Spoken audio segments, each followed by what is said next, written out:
nós vamos falar sobre a capa do Conceito Psicanalítico 7, né, que traz todos os 300 conceitos da psicanálise. Então, as capas cabeça, né, dos 6 conceitos psicanalíticos anteriores, né, do psicanálise como um todo, teoria da pulsão, metapsicologia, técnica psicanalítica, a constituição do indivíduo humano e a clínica psicanalítica, estão também trazidas aí nesse nosso livro aí dos 300 conceitos da psicanálise. Quantificamos aí os conceitos psicanalíticos, são em torno de 300, né?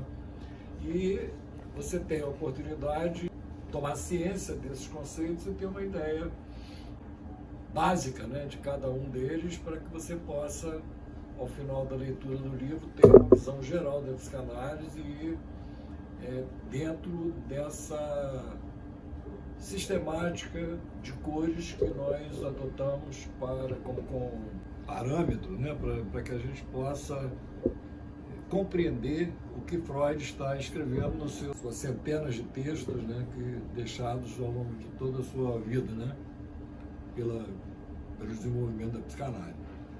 Então, como nós já falamos em outras palestras, em outros vídeos, né, são duas pulsões opostas entre si, em luta, né, uma luta da morte com a vida com a morte, né? E a pulsão de vida foi representada com a cor azul bem escura a nível da sua origem corporal descrita por Freud nos seus textos, né? Então a pulsão se origina no corpo e a pulsão de morte então se origina no corpo também, né? Como toda pulsão.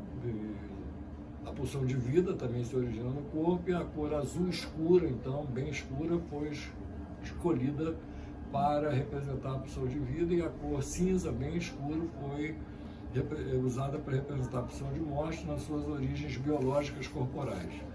Quando é possível, essas energias corporais, biológicas, se transformam ou são representadas, né, que dão origem, né, dão suporte imprescindível à formação de pulsão de vida e pulsão de morte. Aí já estamos falando a nível psíquico. Então não existe você falar de pulsão de vida sem pressupor uma descarga psicomotora dessa pulsão.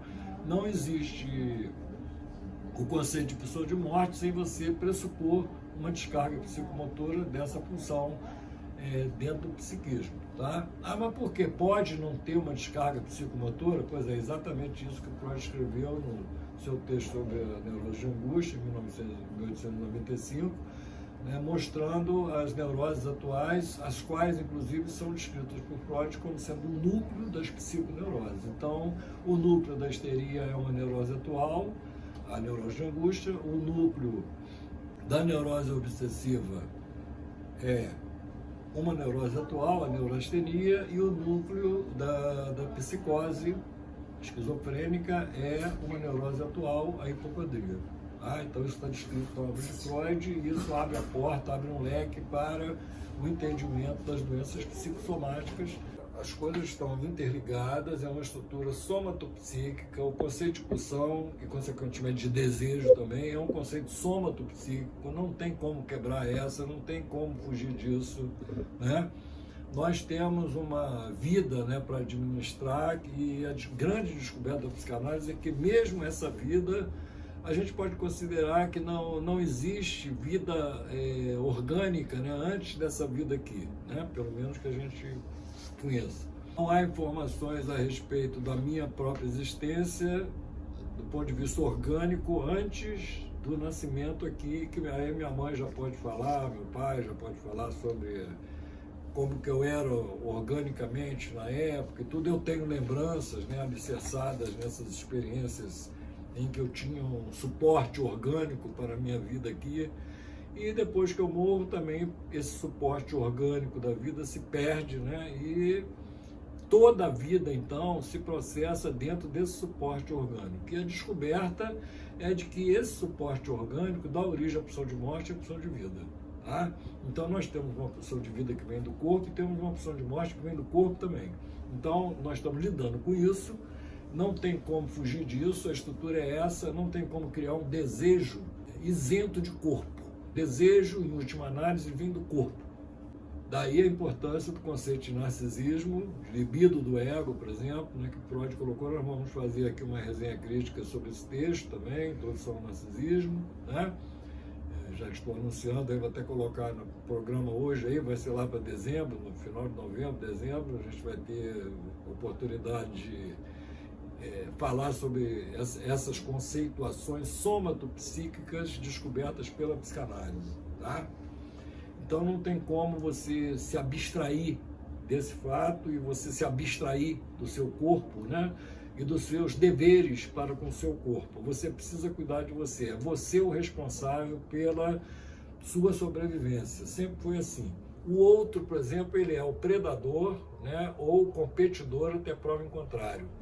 Alguns poucos outros podem ou não funcionar como uma mãe suficientemente boa, como um pai protetor, né? Mas a maioria dos outros, né, digamos assim, na vida das espécies se constituem outros capazes de tirar a vida daquele corpo, daquela coisa corporal que está vivendo ali, seja qual espécie for, seja a nossa, seja qualquer outra espécie viva. Tá?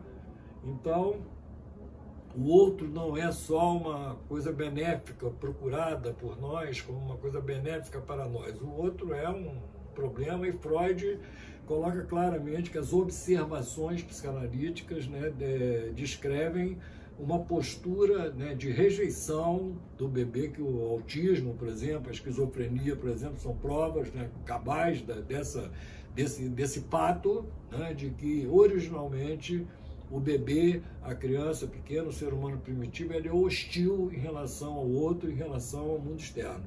Tá? Então não há desejo nenhum por outro, coisa nenhuma, entendeu? O que existe é uma necessidade de sobrevivência, e o outro pode ser o predador, o outro pode ser o competidor, né? Prioritariamente.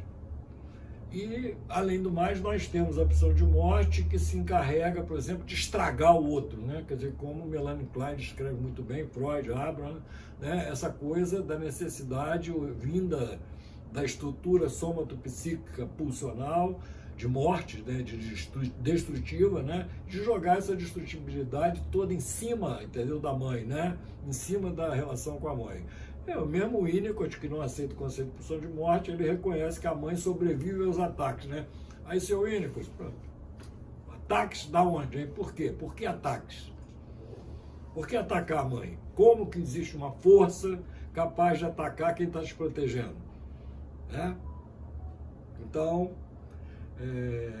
mais uma forte evidência da existência da pulsão de morte, que explica essas agressões, essas destruições, essas contradições aparentes todas, e muito mais do que isso, explica todas, né, as contradições, todos os movimentos de destrutivos possíveis e imagináveis são explicados pelo conceito de pulsão de morte. Aliás, quando nós fizermos a resenha crítica do Luto e Melancolia, né, a gente vai mostrar isso, como é que é difícil, né, digamos assim, explicar a melancolia sem um conceito de pulsão de morte. E como é que é fácil, né, explicar a melancolia com o conceito de pulsão de morte. Líquido e cristalino, aliás, Freud era muito intuitivo também, até pela experiência dele, quanto mais experiência a gente tem, mais intuitivo a gente fica, né? E Freud era assim, né, ele realmente era muito intuitivo, entre aspas, né, e ele já estava vislumbrando o conceito de pulsão de morte a sério ali já em 1917, 3 anos depois já estava tudo, né, muito bem arrumado e colocado de uma forma muito consistente, né, a proposta da existência de uma pulsão de morte, tá? Que cabe a nós que depois da morte, né, de Freud, né, cabe a nós, psicanalistas mais modernos, né, dezenas de anos depois aí do encerramento da contribuição de Freud, né, pela perda do suporte orgânico, né, que era o corpo dele, né, a vida dele, né, então não se escutou mais nenhum Freud escrevendo mais nada depois da morte dele em 1939, né?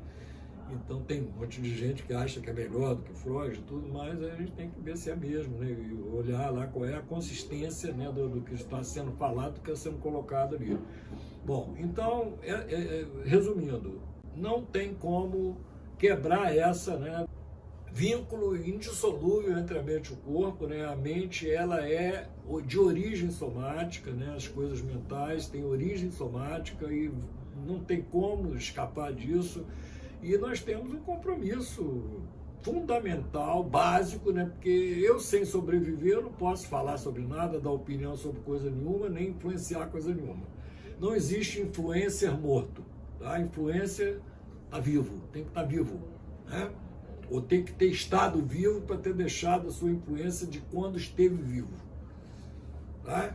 Então, os mortos, né, digamos assim, por abortamento, por exemplo, não puderam, infelizmente, deixar nenhuma contribuição aqui para a gente poder anunciar o próprio sacrifício da vida de cada um deles, né?